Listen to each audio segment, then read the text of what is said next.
અભય થઈને નિષ્પક્ષતાથી નિરપેક્ષ રીતે વાસ્તવિકતાનો અરીસો રૂપી સચોટ માહિતી લાવતો સત્યની સાથે અભય ટાઈમ્સ। સુરતના છાપરાભાટામાં શશાંકિયા પરિવારના સામૂહિક આપઘાત મામલે પોલીસે 3ની ધરપકડ કરી છે। સુરતના છાપરાભાટામાં શશાંકિયા પરિવારના સામૂહિક આપઘાત મામલે પોલીસે 3ની ધરપકડ કરી છે। સુરતના છાપરાભાટા વિસ્તારમાં શશાંકિયા પરિવારે સામૂહિક આપઘાત કર્યો હતો, જે મામલે પોલીસે સુસાઇડ નોટના આધારે તપાસ શરૂ કરી હતી। ભરતભાઈ શશાંકિયાએ પોતાના ફ્લેટ દલાલ રાજુ આંબલિયા મારફતે સંજય પટેલને વેચ્યો હતો। સોદામાં ટોકન તરીકે સંજય પટેલે 1 લાખ રૂપિયા આપ્યા હતા, પરંતુ લોનના 5 હપ્તા બાકી હોવાથી સોદો રદ થયો હતો।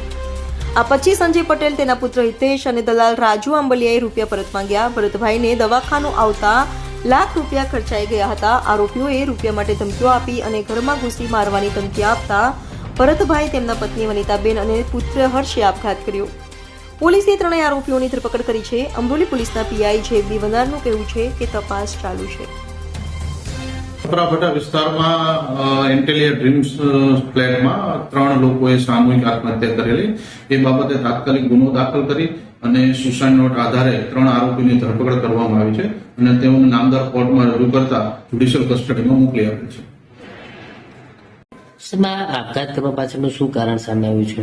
તપાસની પ્રાથમિક તપાસ દરમિયાન જાણવા મળેલ છે કે જે મરણ જનાર હતા એ લોકોએ ફ્લેટ પોતાનો 22 લાખમાં સોદો કરેલો અને 1 લાખ ટોકન પેટે લીધેલા।